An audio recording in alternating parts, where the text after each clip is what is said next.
Cement খাইয়া, tin খাইয়া, rod খাইয়া সব হজম করে। ব্রিজ ভেঙে গেলে ব্রিজের ভেতরে পাওয়া যায় বাঁশ, তার মানে রড গেছে কই? হ্যাঁ, পেটে। এগুলোর এক একটার পেটে 10টা করে পাকস তুলে দিয়েছে আল্লাহ। 10টা স্টোমাক না থাকলে রড হজম হয়? কথা কন। এগুলোর বিচার হওয়ার দরকার আছে না নাই? কোরআনের রাজ যদি কায়েম হয়, এই সবগুলো বড় বড় চোরের বিচার হবে। লাইভ ব্রডকাস্টিং হবে টিভিতে, আমরা সবাই দেখবো কেমন করে তাদের হাত কাটা হয়। ওই সমাজ আমাদের দেশে চালু হোক, আমরা চাই কি চাই না?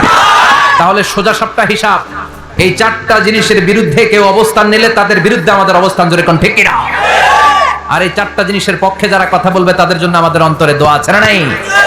এক হচ্ছে আমার রব, 2 হলো আমার ইসলাম, 3 হলো আমার পেয়ারা নবী, 4 হলো আমাদের আল্লাহর দেয়া সংবিধান কোরআন।